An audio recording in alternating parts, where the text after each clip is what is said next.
There is nothing bigger or older than the universe. The questions I would like to talk about are: 1. Where did we come from? How did the universe come into being? Are we alone in the universe? Is there alien life out there? What is the future of the human race? Up until the 1920s, everyone thought the universe was essentially static and unchanging in time. Then it was discovered that the universe was expanding. والسماء بنيناها بأيد وإنا لموسعون والسماء بنيناها بأيد وإنا لموسعون. Distant galaxies were moving away from us. This meant they must have been closer together in the past. If we extrapolate back, we find they must have all been on top of each other about 15 billion years ago. This was the Big Bang, the beginning of the universe.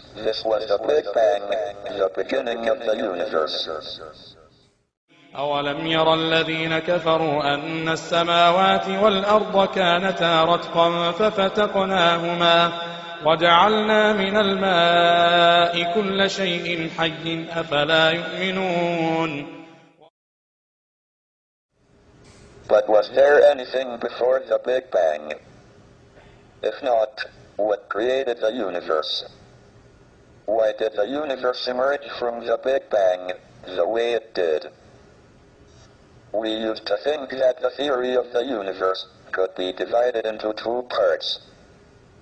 First, there were the laws like Maxwell's equations and general relativity that determine the evolution of the universe, given its state over all space at one time. And second, there was the question of the initial state of the universe. We have made good progress on the first part, and now have the knowledge of the laws of evolution in all but the most extreme conditions, but until recently, we have had little idea about the initial conditions for the universe. However, this division into laws of evolution and initial conditions depends on time and space being separate and distinct. Under extreme conditions, general relativity and quantum theory allow time to behave like another dimension of space. This removes the distinction between time and space, and means the laws of evolution can also determine the initial state. The universe can spontaneously create itself out of nothing. The universe can spontaneously create itself out of nothing.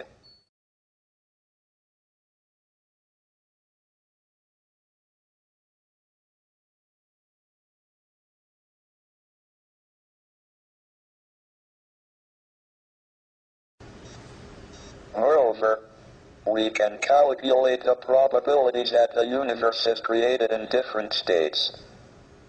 These predictions are in excellent agreement with observations by the WMAP satellite of the cosmic microwave background, which is an imprint of the very early universe.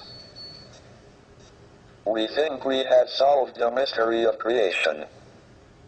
يوم نطوي السماء كطي السجل للكتب كما بدأنا أول خلق نعيده وعدا علينا إنا كنا فاعلين. I now turn to the second big question: are we alone, or is there other life in the universe? We believe that life arose spontaneously on the Earth, so it must be possible for life to appear on other suitable planets, of which there seem to be a large number in the galaxy.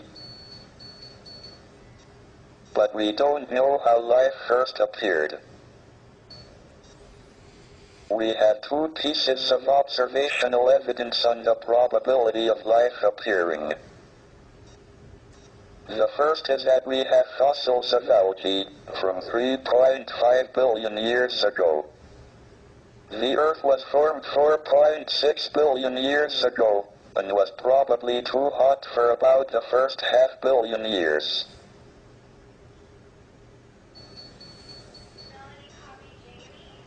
So life appeared on Earth within half a billion years of it being possible, which is short compared to the 10 billion year lifetime of a planet of Earth type. This suggests that the probability of life appearing is reasonably high. If it was very low, one would have expected it to take most of the 10 billion years available. أم خلقوا من غير شيء أم هم الخالقون أم خلقوا السماوات والأرض بل لا يوقنون. On the other hand, we don't seem to have been visited by aliens. I'm discounting reports of UFOs. Why would they appear only to cranks and weirdos? If there is a government conspiracy to suppress the reports and keep for itself the scientific knowledge the aliens bring, it seems to have been a singularly ineffective policy so far.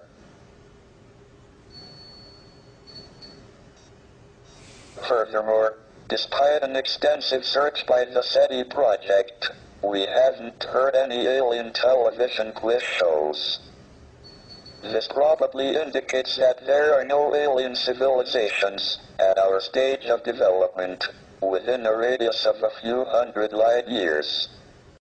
ومن آياته خلق السماوات والأرض وما بث فيهما من دابة وهو على جمعهم إذا يشاء قدير.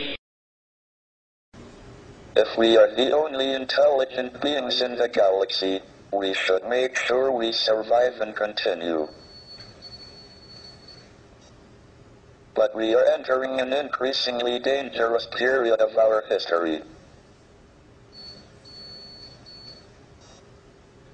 Our population and our use of the finite resources of planet Earth are growing exponentially, along with our technical ability to change the environment for good or ill. But our genetic code still carries the selfish and aggressive instincts that were of survival advantage in the past. It will be difficult enough to avoid disaster in the next 100 years, let alone the next 1,000 or million. Our only chance of long-term survival is not to remain inward-looking on planet Earth, but to spread out into space. ألف لام را تلك آيات الكتاب وقرآن مبين ربما يود الذين كفروا لو كانوا مسلمين ذرهم يأكلوا ويتمتعوا ويلههم الأمل فسوف يعلمون.